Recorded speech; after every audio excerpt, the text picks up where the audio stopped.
Okay, everyone. We move on to our final panel discussion here on day one here on stage two, and that is the Fraud and ID Verification Forum. Now, this is a subject which could easily take up an entire day, frankly, and I'm sure we've got an awful lot to talk about.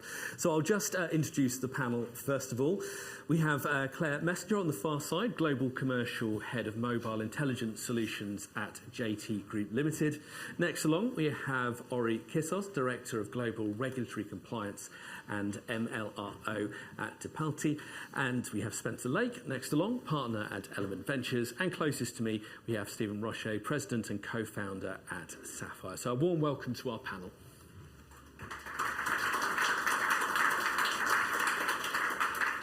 Okay, just a reminder of how we go about things. We've got our list of questions to start with. I will come to the room for your questions in a few moments' time. And of course, if you are watching as a virtual delegate, you're also very welcome to send your questions in. They come straight through to me. I'll try to make sure I leave as much time for your questions as possible. Okay, well, we'll start with a nice open question, which again is one that could see us through for most of the afternoon, and that is about the most common types of fraud we're seeing in the financial industry and how they're evolving over time.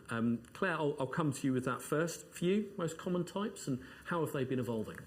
There are two key ones that we have to deal with. The first of all is account takeover fraud. So fraudsters are managing to get hold of people's identity through social engineering,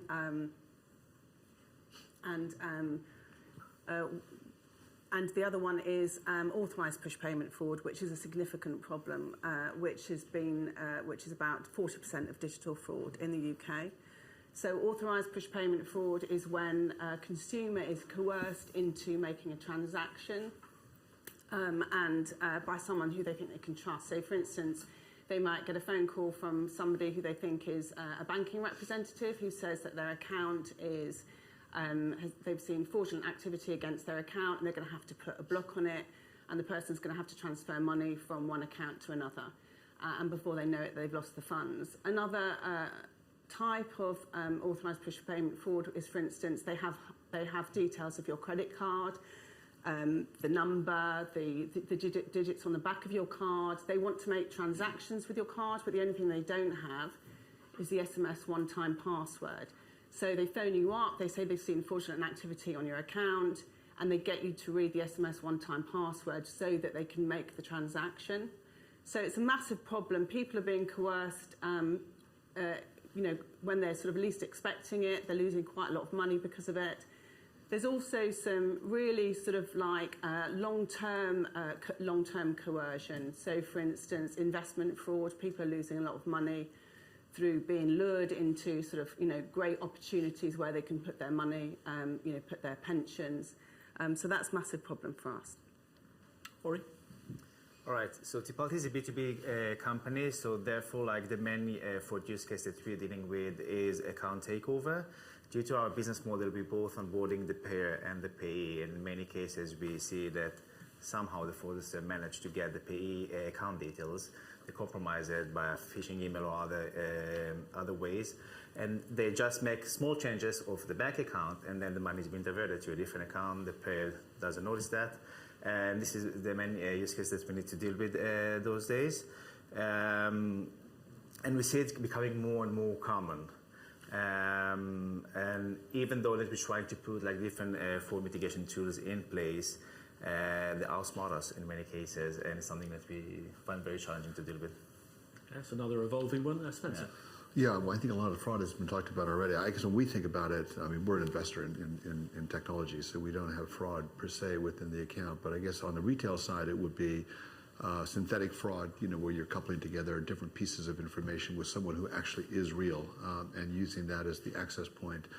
Or it could be identity theft outright, which is when someone leaves. Actually, maybe Stephen will talk about it in the wholesale space where I spent most of my banking career.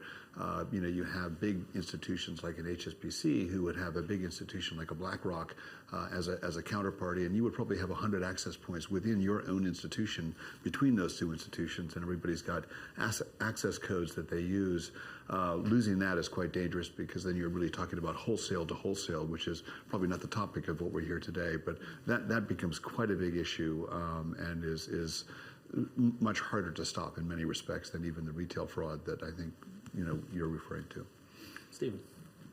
No, I mean, there's a lot of trends out there right now going on, and when you look at the implementation of AI, there's some news stories out there recently, especially when it comes to what Clare was talking about around social engineering. Social engineering is probably the most lucrative opportunities to really get around the ID verification process. You'd be surprised. I mean, even employees that I recently hired fall for some of these tricks that go out there. But when you talk about AI specifically, there was a news story recently where they targeted people, usually elderly people, and they use the voice and text messaging from someone's phone that they hack to get money.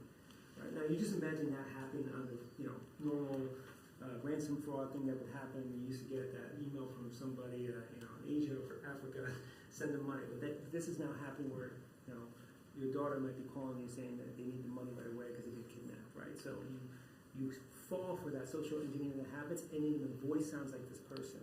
You have these free apps and you download and you play with them, with their faces, with your voice, and all those things. These are some of the trends that get implemented even in the B2B space where we're working with and where Spencer also invests in. The other components of what I talked about earlier in my keynote speech around standing settlement instructions, there are account numbers that are in place that are sometimes exposed that shouldn't be exposed. And that wasn't the intent of some of these authorized repositories, but there should be more higher level processes in place to put securities that only authorized business transactions are seen by the right parties. Yeah, I think the old adage about the email you get from the prince of wherever or whatever, it was a bit of a joke at the time, but when that kind of evolution happens, particularly with AI, it's a totally different question. I'll open up the AI issue now for all of you. That was something I want to get onto, but it seems the right time to do it now we've mentioned it. How big an influence do you think AI, Gen AI, is going to have in the fraud space? You've already started on that, Stephen, so I'll pass it down the line.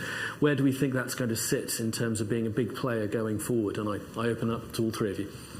Yeah, I think within the banking community, there's a number of different models that are evolving to try to protect against it. But I think it's a massive problem simply because you can run many, many, many more iterations on the same theme in order to get to the same outcome. And the bad guy goes bank to bank to bank anyway. So, by definition, the iterations are ginormous.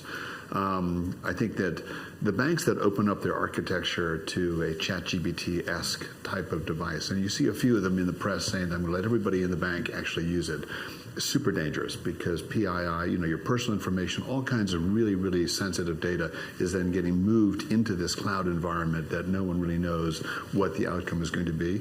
I think the other iteration would be, an architectural enterprise agreement with an open AI, for example, containerize all the data that sits within the bank and run all kinds of models around that.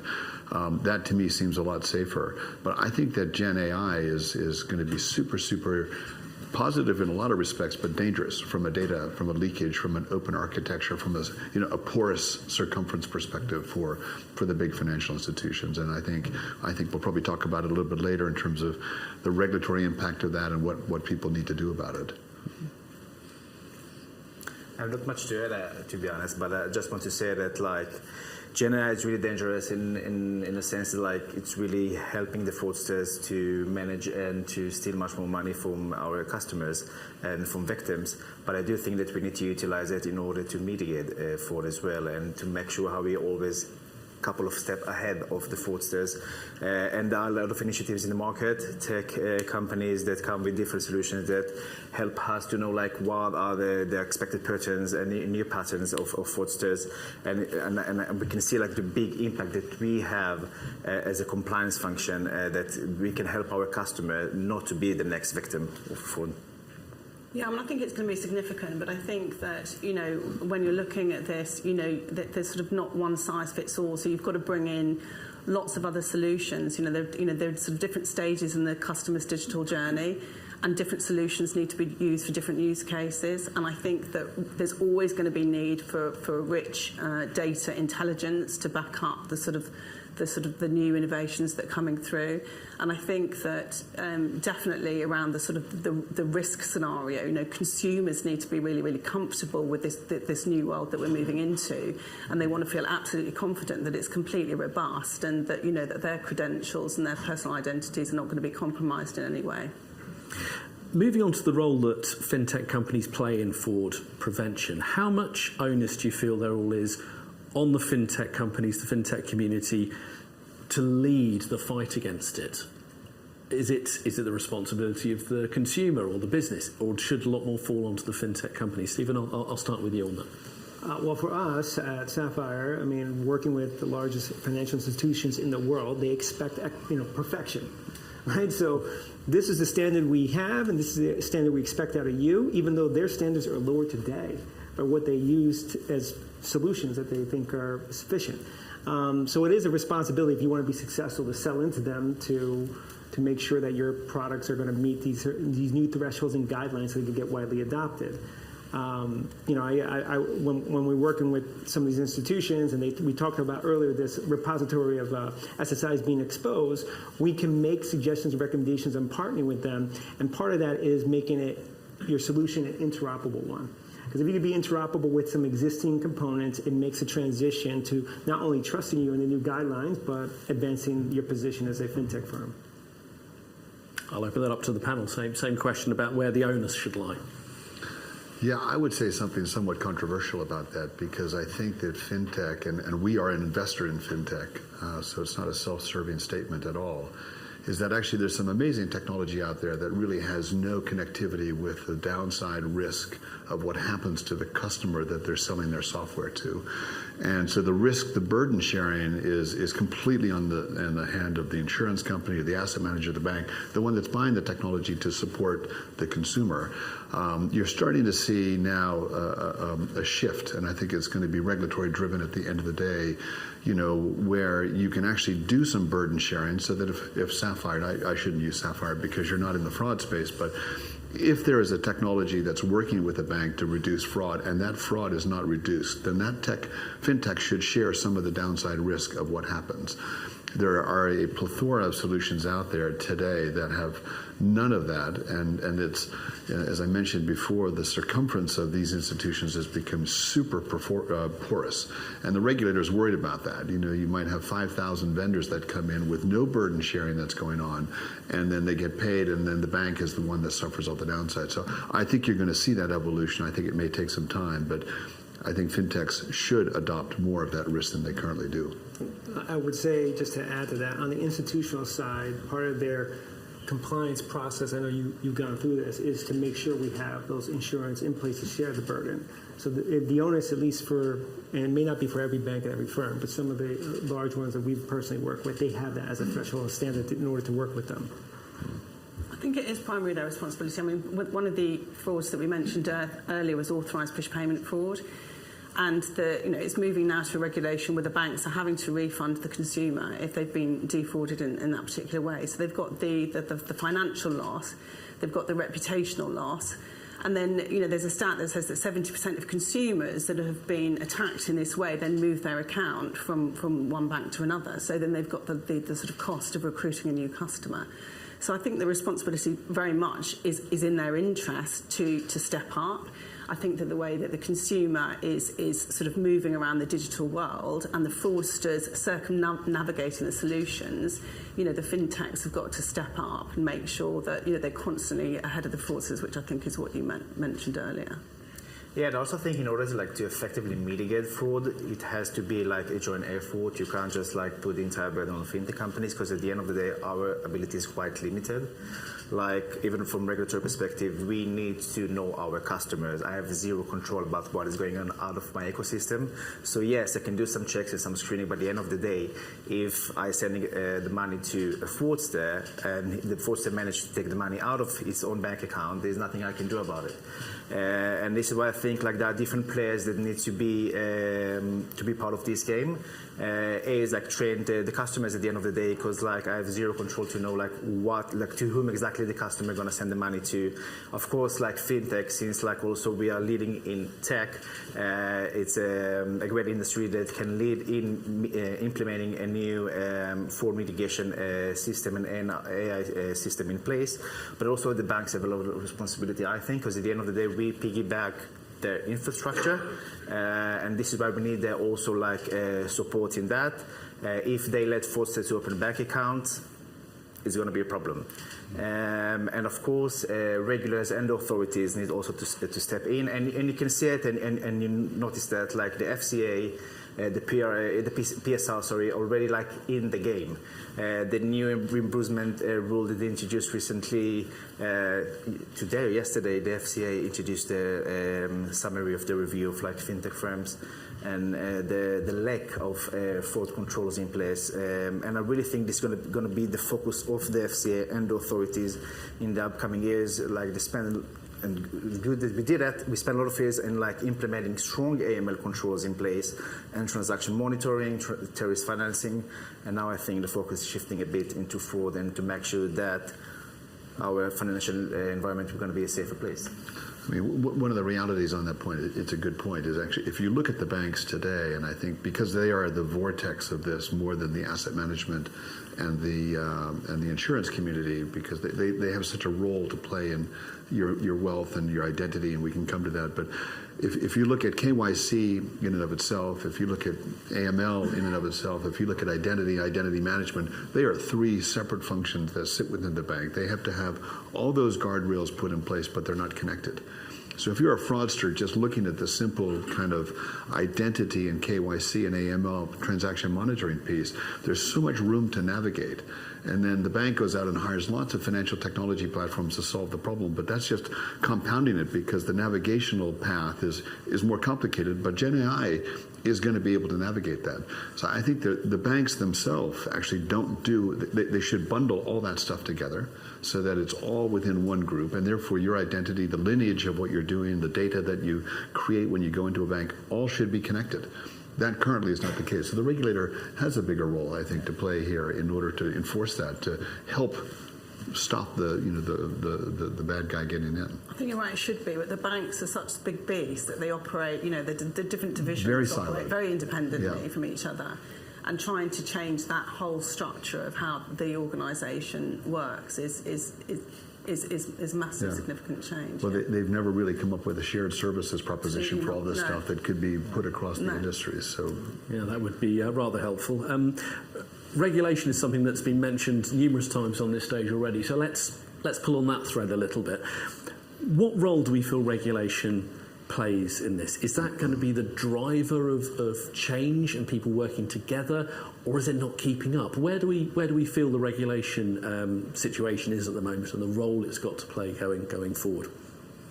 So I think regulations can be a main driver for improvement in combating fraud, and you see it in like different things that they already put in place, like 2FA, for example. Now it's becoming standard. Everyone is using 2FA. And I can tell you that is dramatically reduced the amount of fraud, at least in my company. And I think in the moment, like regulations will be also more specific and less in a very like high level, and will give us the tools to really combat a fraud incident. I think you will see a dramatic change in the market. I think at the end of the day, the regulator has the power to make the change, because like we all need to remember that compliance and fraud controls in many cases not generating revenues and against the business interest in many cases. And you need some power that come and like take the entire market ahead and even force like different companies to make sure that they have the right controls in place in order to make our market a safer place. And this is like the role of the regulator at the end of the day. Like, I think it depends also how clear the regulation is. So if you look at something like PSD2, which is a European initiative, and one of the key elements of that is strong customer authentication, so proving 2 out of the 3 something a customer knows, something a customer is, and something a customer has. But there is sort of different interpretations of that regulation, because the regulation was put out and then it was left to individual countries and industries to decipher, well, what does that mean? So when you're like JT working sort of across multiple countries, it's sort of they're interpreting that information in a completely different way. It's like also there are flaws in certain regulations with the regulation that's coming through at the moment that's going to make it mandatory for, for instance, like the banks to pay back consumers if they've been victims of authorised push payment fraud. But that has left out small businesses in the cold who are also attacked in the same way. So I think that regulation plays a part, but I think that companies need to take full responsibility, and the regulations are sort of guidelines, but sometimes that they're lacking, and they're sort of falling behind the principles that they should be leading on. Regulation is going to get involved no matter what. Sorry, I apologize, that's Spencer, but they're going to get involved when they want to get involved. I would say that the bad thing about regulation sometimes is they do one size fits all and they hit you with sticks, right?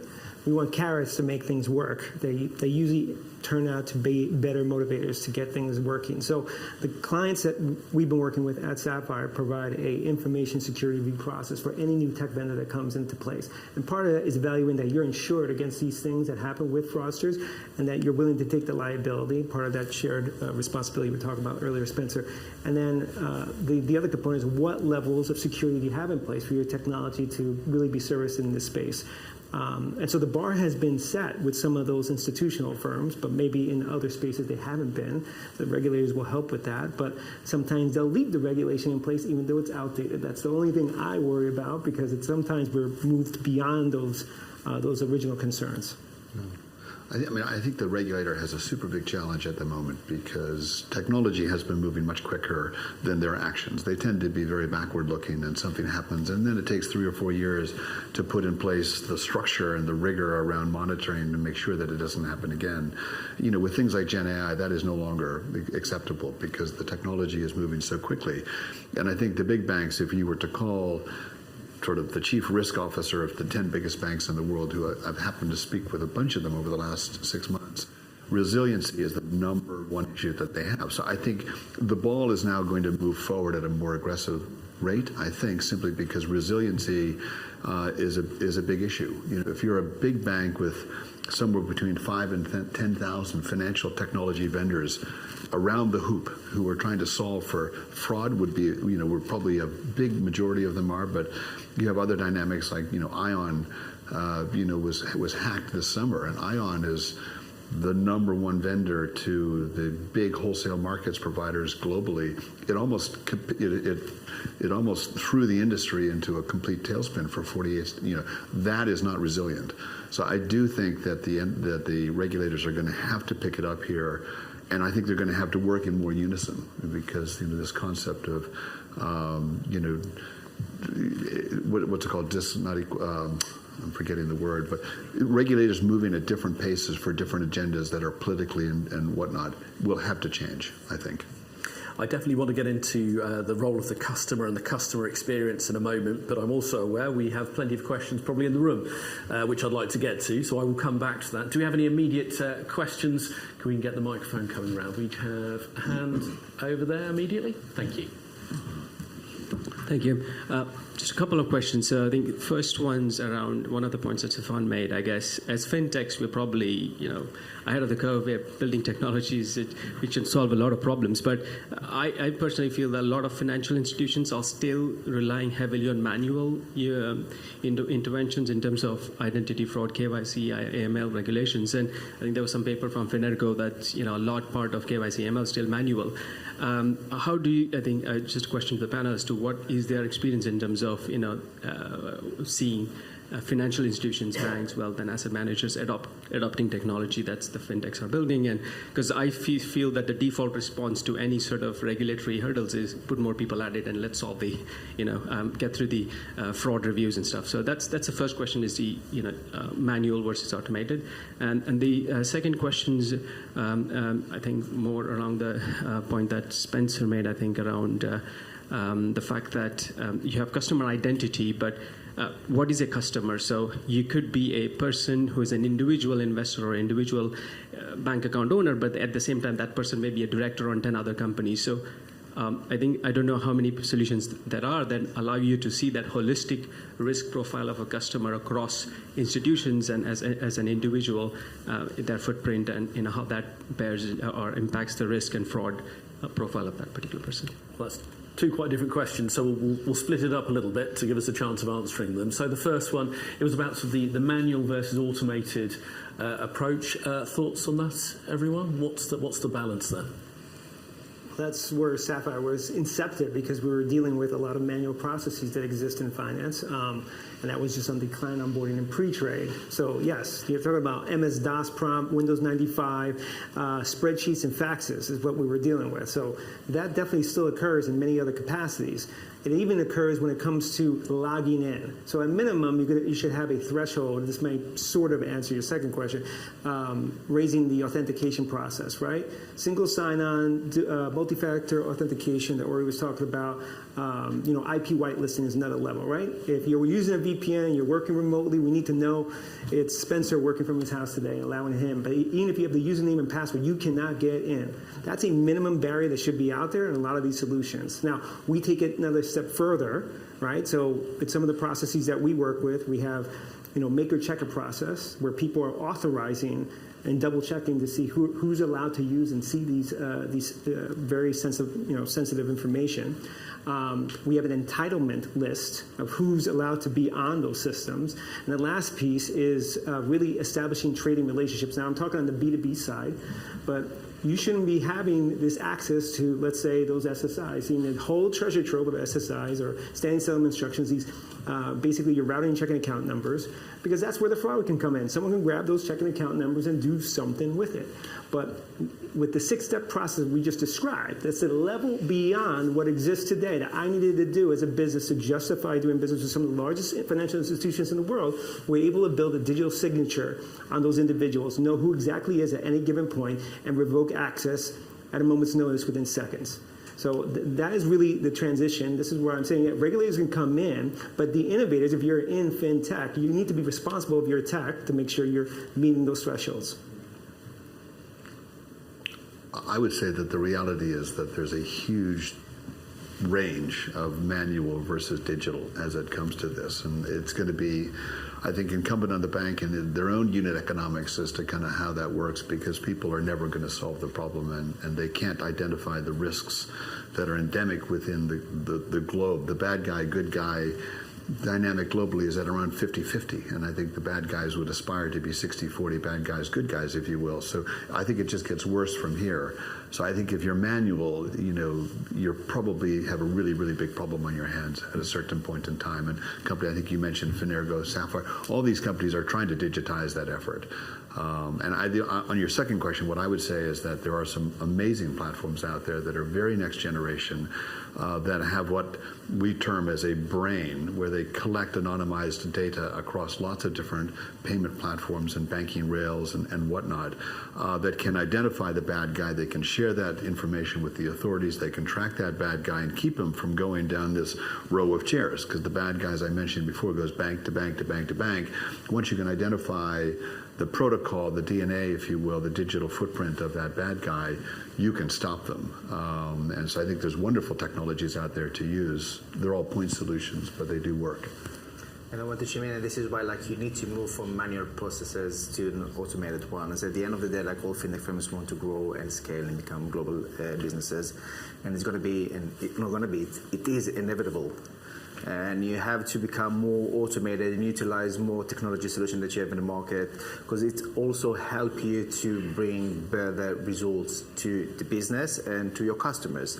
And for example, to see this holistic view of different data items regarding one customer, something you can't do by yourself. And I can tell you that also as responsible for the internal audit in the company, you see that many of the issues at the end of the day are human errors.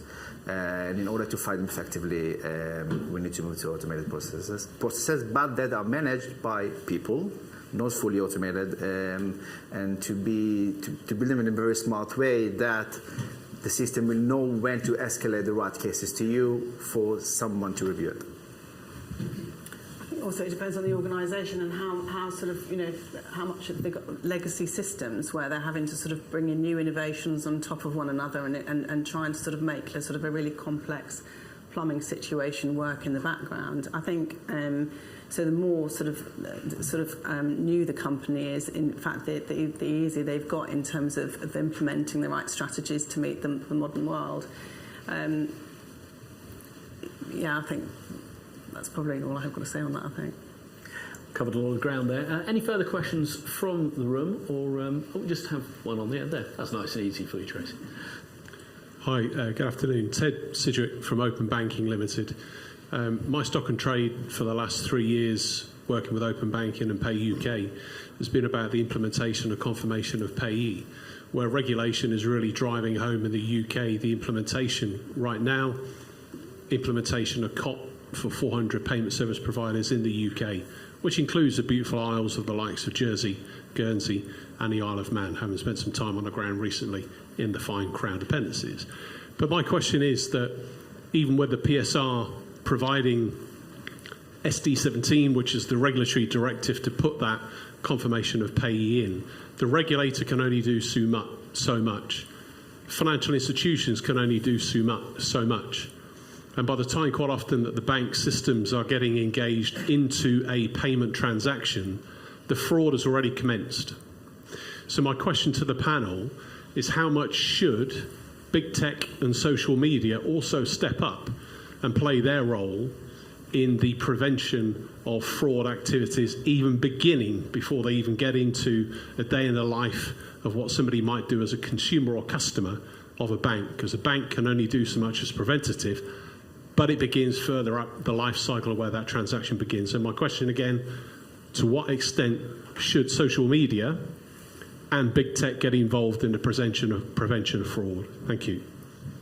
I think what you're trying to say is stopping fraud at source, right? So stopping it going so far down the line.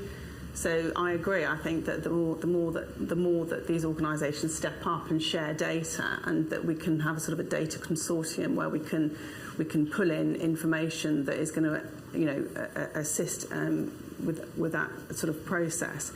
I think, from where we sit, we work with mobile network operators across the globe, and we access information in real time, which is highly personal, connected to the device or the SIM or the mobile account.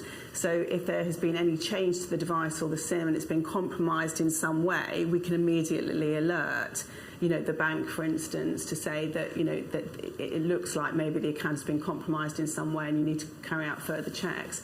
And most of the information that we put into sort of systems is all around trying to detect fraud as soon as it's taking place, so not letting it go any further.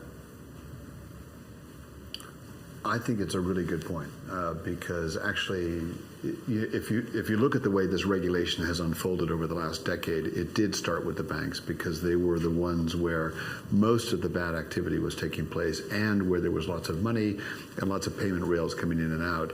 It then, I think, has gone to the asset management community. It's gone to the insurance. Now it's gone to the professional services community. So if you're a lawyer handling a high-value transaction here in London, you have to do the same KYC, AML, identity management as if you were a bank.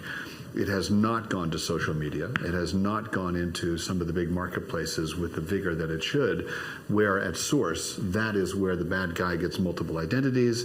And then when you're going through the Secures of this world identity management platforms, you pick it up. That looks okay because it's there and you're good with that platform.